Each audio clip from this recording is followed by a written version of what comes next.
Hello and thank you for joining us. Just over a week after President-elect Donald Trump named Matt Gaetz as his intended nominee for Attorney General, the now former congressman has withdrawn his name from consideration for the position. At the time of Trump's announcement, Gaetz had been under a House Ethics Committee investigation into allegations of sexual misconduct, including that he had sex with a minor. Gaetz denies any wrongdoing. In a social media post announcing his withdrawal, Gaetz said, quote, "While the momentum was strong, it is clear that my confirmation was unfairly becoming a distraction to the critical work of the Trump-Vance transition." Some Republican lawmakers admitted the allegations against Gaetz would have made his confirmation difficult. I got the sense that the process was going to be challenging, and he made the decision. You need to ask him. But here's what I would say.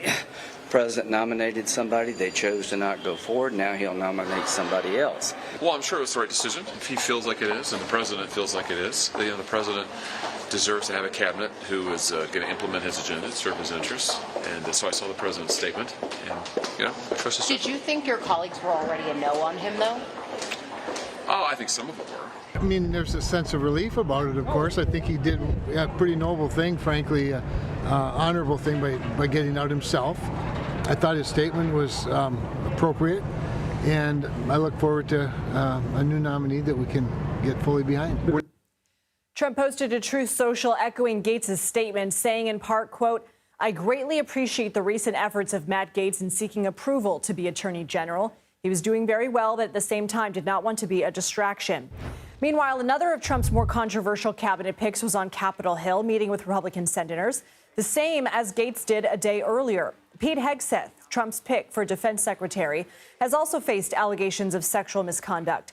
CBS News obtained a 2017 police report of a woman claiming she was sexually assaulted by Hegseth. The former Fox News personality never faced any charges and denies any wrongdoing, claiming the encounter was consensual. After meeting with lawmakers Thursday, he was asked about the allegation by our own Nicole Killian. We take absolutely nothing for granted, and we welcome the opportunity to talk to any senator that wants to talk to us. Did you sexually assault a woman in Monterey, California? I have, as far as the media is concerned, I'll keep this very simple. The matter was fully investigated, and I was completely cleared, and that's where I'm going to leave it.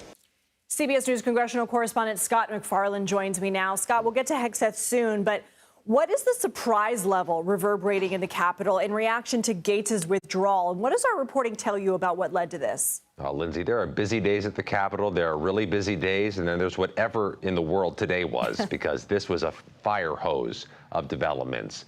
And Matt Gaetz, in his statement when he stood down as a would-be nominee for Attorney General, says he does not want to be a distraction for the incoming Trump administration. And for those of us who've covered Matt Gaetz for many years, he never really shies away from being a distraction. In fact, he embraces that opportunity for better and for worse. Matt Gaetz, though, has been through some of the meetings with senators, closed-door meetings with Republican senators, and it's still a numbers game here. You still need 50 yes votes to get confirmed, no matter how close your alliance is with the president. And there's every sense in our CBS News reporting that Matt Gaetz was going to come up short or ran a grave risk of coming up, not just a little short, but way short of those 50 votes.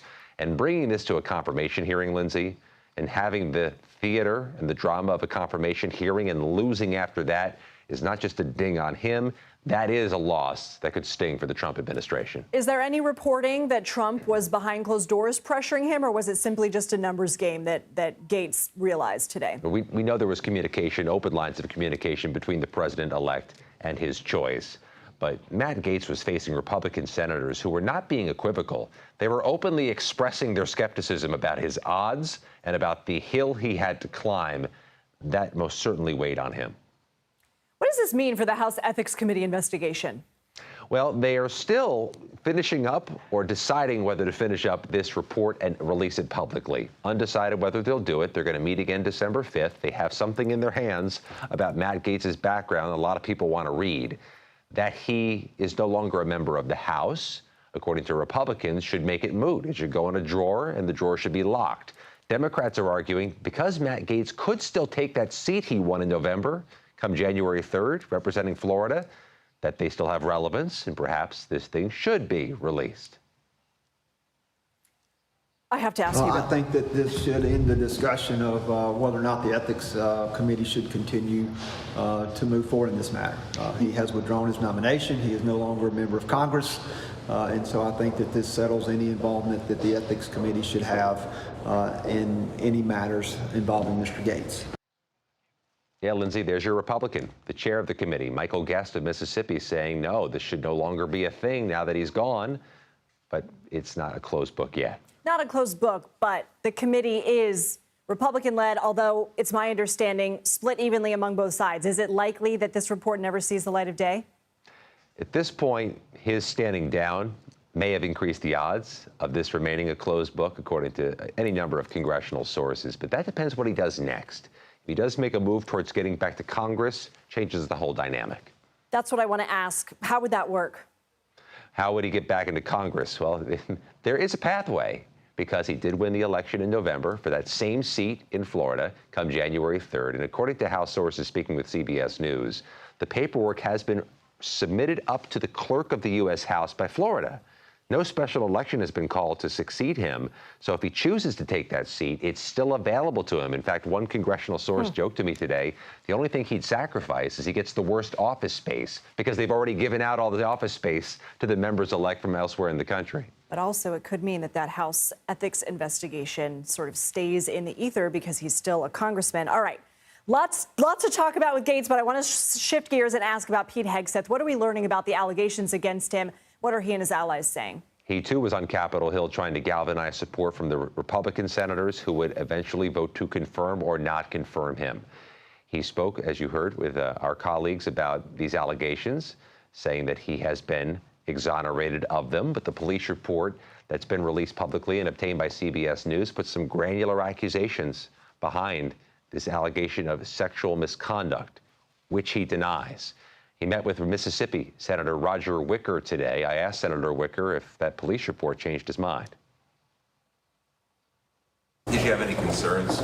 Yeah, I'm glad you asked it that way, because that's what I came to talk about today, is defense policy and making our country stronger so that we can stay out of wars. The other issues are not consequential to you? Oh, they are consequential, but I can assure you that that's what is paramount in my mind. Lindsay, Hegseth met with several Republican senators today, but you can characterize at least most of them as ardent Trump allies. Let's see the readout when he meets with some senators who may have more unequivocal objections. Chasing down lawmakers in Capitol Hill, check. Anchoring America Decides, check. Being with the Daily Report, check. All in a day's work for Scott MacFarlane. Our thanks to you. Thank you.